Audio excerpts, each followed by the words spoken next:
এবারে এই বন্দরের খবর জানবো। স্বাভাবিক নিয়মেই চলছে মোংলা বন্দরে সব কার্যক্রম, গতি এসেছে আমদানি রপ্তানিতে। চলতি অর্থ বছরে এই বন্দরে ৩০৯টি জাহাজ এসেছে এখনো পর্যন্ত। এ নিয়ে আরও জানাতে সেখান থেকে যুক্ত হচ্ছেন সহকর্মী মাসুম বিল্লাহ। মাসুম, জানাবেন যে চলতি বছরে ৩ মাসে আসলে কি ধরনের পণ্য বেশি আসলো মোংলা বন্দর দিয়ে, কি পরিমাণ রাজস্ব আদায় বেড়েছে, কাস্টমস কি বলছে?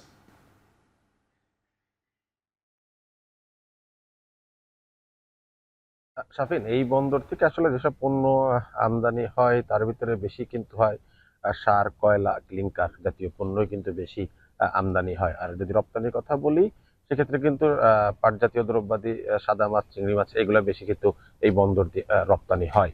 তো আজকে যদি বলি আপনাকে, এই বন্দরে এই বছরে কিন্তু, এই অর্থ বছরে এই মাস পর্যন্ত ৩০৯টি জাহাজ এসেছে। এই মাসের আজকে পর্যন্ত মোংলা বন্দরে জাহাজ আসার সংখ্যা কিন্তু ৪৬টি।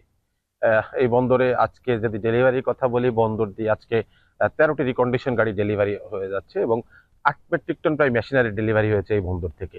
কন্টেনারের কথা যদি বলি, 55টিউস কন্টেনার ডেলিভারি হবে এই বন্দর থেকে। আমরা যখন বন্দরে এসেছি তখন দেখেছি কিন্তু বেশ কন্টেনার ভাই গাড়ি কিন্তু এখানে ডেলিভারির অপেক্ষায় আছে, তারা চালান কেটে অপেক্ষা করছে, আসলে ডেলিভারি হবে আজকে এই বন্দর থেকে।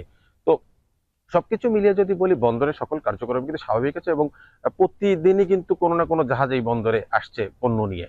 বিশেষ করে কিন্তু হারবারিয়াতে কিন্তু সবসময়ের জন্য কিন্তু পণ্য খালাসের কাজ চলে থাকে। সাতবাহী জাহাজ বলেন, কল্যাণবাহী জাহাজগুলো, যেগুলো কিন্তু বহির্নোঙর যেটা আছে হারবারিয়া, সেখানে নোঙর করে এবং সেখান থেকে কিন্তু লাইটারে যে করে পণ্য খালাস করে থাকে এবং এই কার্যক্রমটা কিন্তু সবসময় কিন্তু বন্দরে চলতে থাকে। তো বন্দরে যদি বলি, যেটিতে আজকে একটি জাহাজ আসার কথা ছিল, গাড়ির জাহাজ 641টি গাড়ি নিয়ে, তো দুর্ভাগ্যবশত গাড়ির জাহাজটি আজকে মোংলা বন্দরে বেড়েনি।